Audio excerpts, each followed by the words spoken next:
the spring of 1793, letters between an anonymous creditor and officials managing the national domain of the departments of Haut-Rhin and the Vosges were exchanged. The creditor was trying to track down who exactly had acquired the lands of his debtor, an unnamed member of the Bruges family, former nobles who he suspected of having emigrated. Hypothèque, a non-possessory pledge rooted in Roman law, mandated that debt followed property, not persons.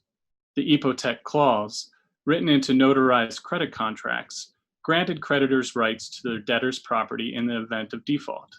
When the nation took over ownership of the lands of the Bruges family, it also acquired any debts that were obtained using hypothèque. Enregistrement officials, despite listing known debts attached to confiscated lands, did not always promptly notify creditors of their debtors' decision to leave the country. Annuities and obligations of émigrés went unpaid, requiring detective work on the part of creditors to determine what had happened to their debtor.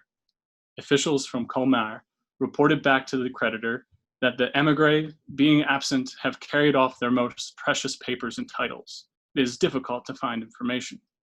From enregistrement officials in the Vosges came word that the patriarch of the Bruges family had sold properties to the mayor of Sarreguemines earlier to pay off older debts, while his son had emigrated from France.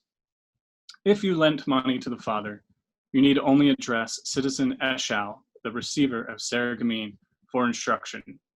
If you lent money to the son, it is to me you must make your declaration of hypothèque. Why did the revolution honor the debts of émigrés in this way? Why not simply repudiate or cancel them? Because hypothèque assumed property rights that revolutionaries could not leave unenforced without also undermining their own ideals, the revolutionaries upheld the debts of émigrés. By the time of revolution, there was a long history of creditors being forced to flee France. In 1180 to 1182, King Philip Augustus, the first to style himself King of France rather than King of the Franks, expelled Jewish creditors, charging their debtors a cancellation fee of 1/5 the value of their debt. In 1306, King Philip IV did the same, expelling Jews, Knights Templar, and Lombards to whom the crown owed money. According to Rowan William Doran, the French adoption of expulsion as a punishment for foreign moneylenders did not emerge out of an established tradition of expelling foreigners from the realm, nor was it an institutional response to entrenched xenophobia. It developed instead from a pervasive royal concern for the moral and religious purity of the Kingdom of France, and in particular from royal efforts to achieve such metaphysical purity through very concrete measures of purification. French kings periodically sought to purify the state of its debt by simply exiling its creditors. As government debt expanded throughout the 16th, 17th, and 18th centuries in the form of life annuities and constituted annuities sold by the state, the crown continued to fall into the old habit of repudiating debts, although this time usually by simple default instead of expelling creditors. It was an impossibility to expel creditors, in part because government debt was now owned by citizens with legal rights. During the French Revolution, émigrés were among these citizens who owned parcels of public debt. They left France of their own volition and for a variety of reasons. Many émigrés were both creditors and debtors. Rather than canceling the debts of émigrés, successive revolutionary governments upheld their validity, even making interest payments to creditors who had emigrated. Why? Using documents from the departmental archives of Haut-Rhin and Bas-Rhin, two departments in Alsace, I hope to shed light on this question. At the time of the revolution, Alsace was a relatively recent addition to France, having been added after the end of the Franco-Dutch War in 1681. As a pays d'etat, it enjoyed a certain amount of regional autonomy, including large Lutheran and Reformed minorities granted civil protections in accordance with the terms of the Treaty of Westphalia. To this was added a sizable group of Anabaptist migrant workers who, having fled persecution in Switzerland, worked on farms throughout the Vosges Mountains. Anabaptists were not granted the same set of civil protections, as they were classified under Roman law as strangers rather than citizens, the same legal distinction that served as a justification for the expulsion of Jews and foreign creditors in the past. By the time of the Revolution, Alsace had a Jewish minority around 3% of the total population. Despite their small number and mandatory exile from major cities, Jews were heavily involved in money lending in Alsace. During the French Revolution, Alsatian Jews and Protestants were generally sympathetic to the new government, as both groups were granted full citizenship rights in 1791. Even so, a combination of factors prompted many Jews and Protestants to join the growing wave of émigrés leaving Alsace, such as the long-standing presence of Protestant and Jewish centers of learning across the Rhine. As a border region with strong cultural ties to the neighboring Holy Roman Empire, Haut-Rhin and Bas-Rhin realized significant emigration among all classes and creeds. Bas-Rhin alone was responsible for 4.56% of all émigrés from France. Part of this can be attributed to the fact that prior to the Revolution, several German princes were vassals of both the King of France and the Holy Roman Emperor, owning land in both countries. When their Alsatian lands were folded into France during the Revolution, many of their loyal tenants moved across the border into the empire. There was also a tradition of migrant workers who moved back and forth across the Rhine according to labor needs. After the French army of the Rhine under General Custine routed the Austrians in 1792, the left bank of the Rhine was laid open to French occupation, and many Alsatian émigrés took advantage of the labor shortage created by the retreat of German princes by moving across the Rhine and settling into a new town or village. In short, a complex array of push and pull factors drove emigration from Alsace. Nevertheless, by looking at registries created by enregistrement officials tasked with overseeing émigré lands first sequestered, then confiscated, then finally sold by the nation, we can gain insights into how revolutionary governments responded to this exit of persons and property from Alsace. Having evaluated the revolutionary response, we can perhaps gain a better sense of how the émigré experience looked from the vantage point of those who left as well. Émigré undermined the revolutionary project in several ways, threatening its ideals of equal standing before the law, streamlined taxation, and simplified property rights.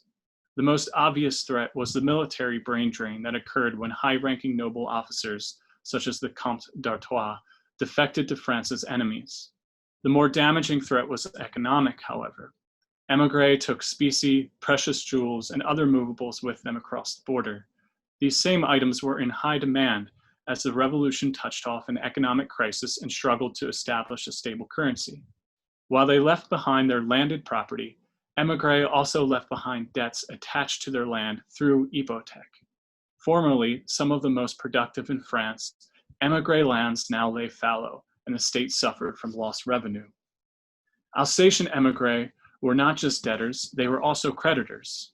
Constituted annuities, first pioneered during the 16th century, allowed anyone to alienate capital in exchange for yearly annuity payments guaranteed by the hypothèque of the debtor's immovable property. These annuities were, according to the lawyer Robert-Joseph Poitier, the most common form of annuities, and there are many more of them than there are the other kinds.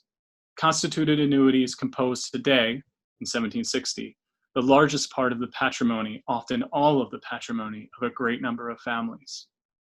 Families from all classes used this credit instrument to transform a piece of movable property, cash, into a piece of immovable property, inherited annuity payments able to be passed down. The same families likewise used constituted annuities to borrow money for advancing their socio-economic position. In other words, all classes in Alsace were embedded in credit relationships, whether as creditor, debtor, or both. Loans, with constituted annuities and obligations being the most common form, were guaranteed by the land through hypothèque. When the émigrés left Alsace, they didn't just leave behind their homes, they left behind debts and revenue from credit contracts. Complicating matters is the fact that there were different types of debt in circulation. There was public debt, in which the state owed its creditors money, and private debt arranged between two individual parties. The two were handled slightly differently. In December of 1790, the Constituent Assembly suspended payments on government annuities owned by émigrés. If creditors of the state wanted to be repaid, they would have to return to France. The borders of France were closed, however, following the unsuccessful attempt of the king and his family to flee the country in June of 1791. The Legislative Assembly tried to address the problem of unrealized revenue left in the wake of emigration by tripling the back taxes owed by émigrés, further disincentivizing their return to France. The Legislative Assembly was the first body to mandate the sequestration of émigré lands, followed by the National Convention, which ordered in 1793 that émigré lands be confiscated and added to the biens nationaux, along with the branding of all émigrés as civilly dead, legislation enshrined by the 1794 Code des Émigrés. The irony of these laws on émigrés, as harsh as they were, was that they upheld the debts attached to émigré lands confiscated by the state.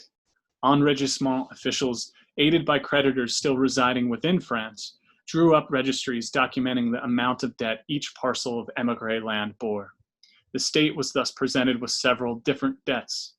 Émigrés who had previously owned privileges abolished by the nation and were now owed indemnification for these now redundant properties. The debts of émigrés who owned government annuities and were owed yearly payments. And finally, the private debts that followed émigré lands the state had confiscated. All three of these debts presented a problem to a state already suffering from the financial woes of gutted credit markets and the currency declining in value. In the end, the state decided to honor the last category of debt, private debts borne by confiscated émigré lands. This last set of debts was among the trickiest for the state to oversee. Many émigrés had debts that were larger than their assets. This was possible because in the old regime, hypothèque was private. Landowners could easily over-leverage their land for multiple loans because their creditors had no way of knowing their credit history. The monarchy had twice tried to reform this process by instituting reforms in 1673 and in 1771, but in both cases were thwarted by the Parlement. If the creditors of the émigré were to have their claims honored by the nation, the debts attached to émigré land would exceed their value. At first, the state responded to this problem by requiring all creditors to sue for their debts contracted before 1792. This was followed by the law of the 1st of Floréal, year 3, which converted all émigré debts attached to lands belonging to the biens nationaux into public debt. Creditors were repaid in the increasingly worthless anciens. Later, the law was revised, applying only to émigrés who were not bankrupt. Lawmakers had to decide to what extent they wanted to support the claims of creditors through hypothèque to the property of their debtors. Ultimately, they decided to honor these claims, even though it meant the state assuming more debt. In between 1792 and 1795, enregistrement officials, informed by creditors seeking repayment for their loans, recorded debt obligations borne by émigré lands that were now a part of the biens nationaux. Their work was the crucial component that made the eventual indemnification of creditors possible. Registries drawn up by enregistrement officials in Bas-Rhin and Haut-Rhin gives us a better idea of what kind of émigré debts were inherited by the nation. Enregistrement officials recorded the name and domicile of émigré debtors, the nature and date of their loans, how much of the loan had already been repaid and in what form, and how much balance remained. In Bas-Rhin, 512 loans in the initial years, totaling 92,859 100 livres and 62 sous were recorded, while in Haut-Rhin, 505 loans totaling 97,806 livres and 65 sous were accounted for. The logic of the new regime of property rights introduced by the revolution dictated that the right of creditors to repayment, as well as the right of property owners to leverage their property for a loan, be legally upheld by the state. Thus, by 1793, the convention decided that creditors who also happened to be émigrés themselves should continue to receive annuity payments from their debtors within France. The Directory followed up the law of the 1st of Floréal, year 3, with the decision to liquidate émigré debts as though they were life annuities. Since émigrés were legally dead, Annuity payments could be ended on a fixed timetable, a maneuver that would save the struggling state money. By December of the next year, however, the Directory had defaulted on 2/3 of the state's debts, having abandoned the ancien and the repayment of most government annuities. The repayment structure set in motion by the October 1796 decree ground to a halt. Debts unpaid by the nation remained on the books and were assumed by acquirers of the biens nationaux who purchased émigré lands. The presence of such debts made buyers wary, however, especially since there was always a chance that an émigré might return to France, especially as the death penalty instituted by the Convention eventually lapsed. The Directory's Law of 11 Brumaire, year 7, restructured the system for registering hypothèques, including those of émigré lands. Henceforth, all acquirers of biens nationaux would be required to register any hypothèque that they had attached to their lands using prescribed forms. The Directory also set up a system for notifying creditors when émigrés returned to France, issuing proclamations and directing émigrés to re-register their hypothèque with the enregistrement officials. Both Haut-Rhin and Bas-Rhin realized significant emigration during the Revolution. The private debt obligations of émigrés were carefully recorded by the state. Instead of simply canceling these debts, the state upheld them. The registries created by enregistrement officials served as a reference tool for both creditors and the state, with numerous debts not extinguished until well into the first decade of the 19th century. Émigrés who managed to return to their lands in France, a topic fraught with its own problems beyond the scope of this paper, often found their debts waiting for them. But why was a succession of revolutionary governments so committed to registering and upholding émigré debts? The French Revolution ushered in a new regime of property rights. These rights were first developed in the old regime with the revival of Roman law. Roman law, unlike the seigneurial system, had no conception of divided property rights. Because the French Revolution consciously sought to establish a new, unified regime of individual ownership of property, it could not revoke the obligations on property created by hypothèque without simultaneously undermining this very regime. Even in extraordinary cases, when émigrés were listed as civilly dead, the property rights of émigré creditors were still treated as legitimate. In the final analysis, upholding the property rights established through hypothèque was more important than concerns over adding to the national debt.